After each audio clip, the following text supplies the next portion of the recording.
बिस्मिल्लाहिर्रहमानिर्रहीम।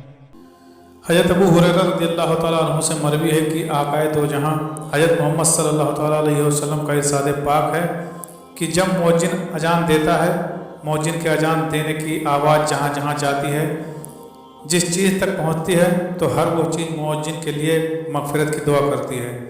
जो बंदा भी अजान की आवाज़ सुनकर नमाज अदा करने के लिए आता है, तो उस नमाजी के नामाए आमाल में 25 नेकियों का इजाफ़ा कर दिया जाता है। इसके दो नमाजों के दरमियान जितने भी गुनाह होते हैं, उनकी बख्शिश कर दी जाती है। इस रवायत में ये भी जिक्र आया है कि हर खुश व तर चीज़ जो मुअज्जिन की आवाज़ सुनेगी वो गवाही देगी। इसमें दुनिया की हर चीज़, जिन्नात, इंसान, हैवानात और नबातात, जमादात सभी आ जाते हैं। सही बुखारी में है कि अबू हुरैरा रज़ियल्लाहु तआला अन्हु फरमाते हैं कि मैंने रसूलुल्लाह सल्लल्लाहु तआला अलैहि वसल्लम को फरमाते हुए सुना है कि अगर मुसलमानों को अजान देने और नमाज में पहली सब में खड़े होने के सवाब के बारे में अंदाज़ा हो जाए, तो अजान देने और नमाज में पहली सब में खड़े होने के लिए कुरान अंदाज़े तक करेंगे। हमारे बहुत ही दोस्त को इस बारे में इल्म नहीं है कि अजान हो रही हो तो बैतुल खला जाना चाहिए या फिर अजान के ख़त्म होने का इंतज़ार करना चाहिए।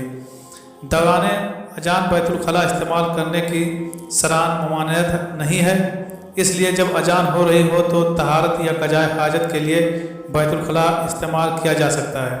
ऐसा करने पर कोई गुनाह नहीं है। अलबत्ता बेहतर यही है कि अगर कजाए सदीद नहीं है तो अजान के वक्त बैतुल खला में न जाया जाए और खामोशी से अजान सुनकर इसका जवाब दिया जाए। इस तरह सुन्नत नबी पर अमल करने का सवाब मिल जाएगा।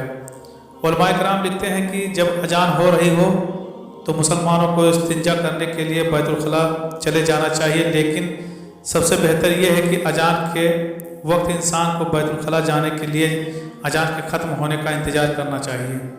जब अजान हो रही हो तो इंसान को चाहिए कि खामोशी के साथ अजान सुने और इसका जवाब दें। इसका अजर सवाब बहुत ही ज़्यादा है। अजान के वक्त हर काम को छोड़कर अजान को सुनना चाहिए। मगरिब के अजान के बाद नमाज खड़ी होने में वक्त बहुत ही कम होता है, इसलिए मगरिब की नमाज के लिए इस्तिंजा वगैरह पहले से ही कर लेना चाहिए ताकि किसी भी मुसलमान की नमाज में कोई रकात रह न जाए। अगर किसी को बहुत ही शदीद वाशरूम आया हो तो वह उस वक्त भी बैतुल खला जा सकता है। इंसान को चाहिए कि अजान के वक्त बैतुल खला ना जाए, क्योंकि जब मुअज्जिन अजान दे रहा होता है तो इंसान बैतुल खला में हो तो वह अजान का बेहतर तरीके से जवाब नहीं दे सकता है, क्योंकि बैतुल खला में बोलना गुनाह है। अगर इंसान को बैतुल खला जाने की असद ज़रूरत पड़े तो मजबूरी के तहत जा सकता है, वरना बेहतर यही है कि इंसान अजान के वक्त बैतुल खला जाने से परहेज करे, क्योंकि जो भी बैतुल खला में होगा वो अजान का जवाब देने और अजान के बाद की दुआ पढ़ने से महरूम हो जाएगा, जिसकी वजह से इसको सवाब नहीं मिलेगा।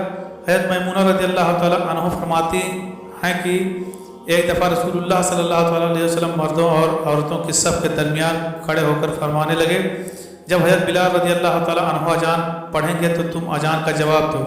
अल्लाह ताला तुमको हर लफ्ज़ के पढ़ने के बदले में हज़ार हज़ार नेकियां बुलंद फरमाएगा। रसूलुल्लाह सल्लल्लाहु अलैहि वसल्लम की ये बात सुनकर एक सहाबी ने अर्ज किया, या रसूलुल्लाह सल्लल्लाहु अलैहि वसल्लम, ये तो औरतों के लिए है, मर्दों के लिए क्या अजर होगा? रसूलुल्लाह सल्लल्लाहु अलैहि वसल्लम ने फरमाया कि मर्दों के लिए औरतों जितना ही सवाब है। इसके बाद नबी करीम सल्लल्लाहु अलैहि वसल्लम ने औरतों को मुखातिब होकर फरमाया कि जो कोई भी औरत अपने खाविंद की हर बात पर लब्बैक कहती है, उसका ख्याल रखती है, इसके माल में खयानत नहीं करती है, उसके गैर मौजूदगी में अपनी और खाविंद की इज्जत का ख्याल रखती है, तो क़यामत के दिन ऐसी औरत सोहता से एक दर्जा नीचे होगी। अगर इस औरत का खाविंद अच्छे अखलाक का मालिक है तो अल्लाह ताला जन्नत में ऐसी औरतों का खाविंद ही होगा, वरना अल्लाह ताला ऐसी नेक औरतों का खाविंद जन्नत में किसी सोहदा को बना देगा। सुभान अल्लाह। अजान सुनने का बहुत ही अजर सवाब है। हम में से बहुत से लोगों को ये आदत हो गई है कि वो खामोशी के साथ अजान नहीं सुनते हैं। हर इंसान को चाहिए कि अजान को खामोशी के साथ सुनकर उसका जवाब देना चाहिए, ताकि वो भी आप सल्लल्लाहु अलैहि वसल्लम के दीदार और अजर व सवाब का हकदार हो जाए। جب اذان ہو جائے تو تمام عورتوں کو چاہیے کہ وہ گھر میں اور مردوں کو چاہیے کہ وہ مسجد میں جا کر نماز ادا کر کے ثواب حاصل کریں۔ لیکن آج کل کے دور میں ہم اذان کو دھیان سے نہیں سنتے ہیں۔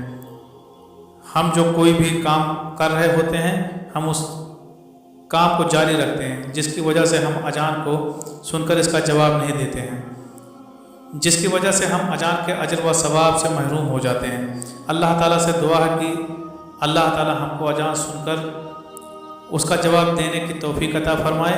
آمین یا رب العالمین۔